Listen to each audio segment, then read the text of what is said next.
Tyrael learned nothing from the Tomb of Tal Rasha? Well, the Tomb of Tal Rasha was pretty successful at keeping that soul shard of that soulstone hidden for quite some time, right?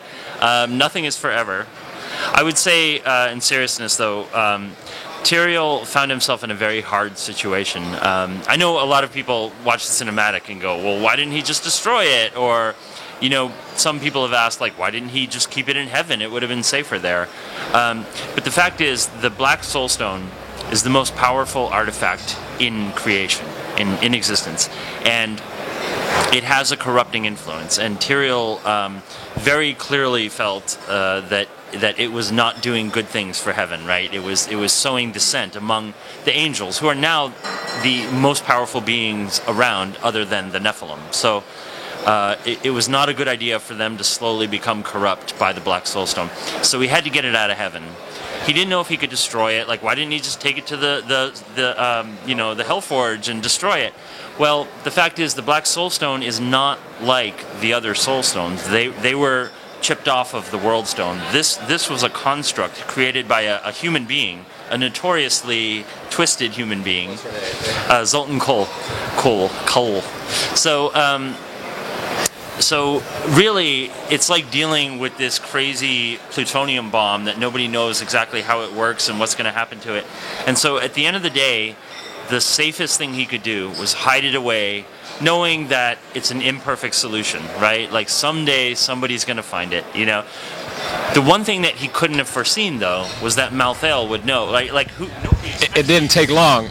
No, it didn't, right? And that's because the Angel of Death can sense all living things, right? And so there's no way that he could know. I wonder if that Angel of Wisdom, who disappeared a long time ago, has turned into the Angel of Death and is now coming back because he can sense living things. So it was the best plan in a bad circumstance. One of my favorite moments in the movie is when they do get the Soul Stone put away, and Tyrael sighs heavily, and that was us knowing, like, Tyrael's like, this is not going to work, but what else can we do, right? He was feeling helpless. It's a nice little detail, though. Yeah.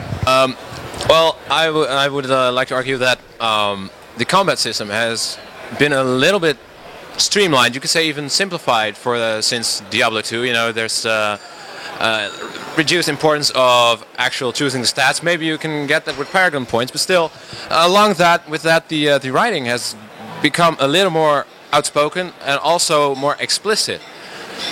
Is this? I think it's a bit too direct, a bit too oversimplified. Is this? Do you feel that this has happened because you wanted to reach a broader audience, or you needed to reach a broader audience, or would you say altogether that I'm wrong? That could be.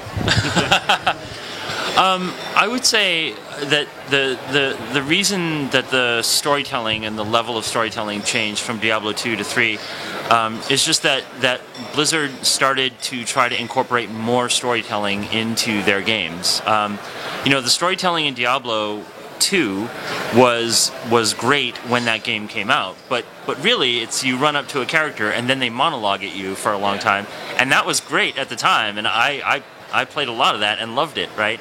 But I think that as everyone's standards has risen in terms of the immersion of a story, you know, it started to become much more important to have an actual conversation with a character and have, you know, your hero character actually engage them on that level. So you know, the level of story and the amount of story in the game has gone up a lot.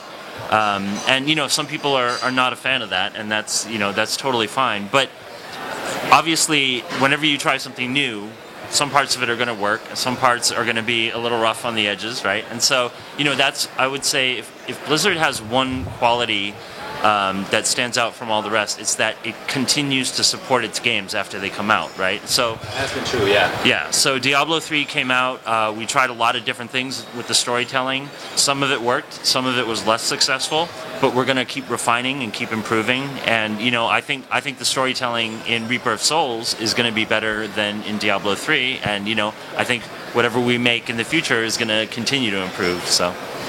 I'm excited.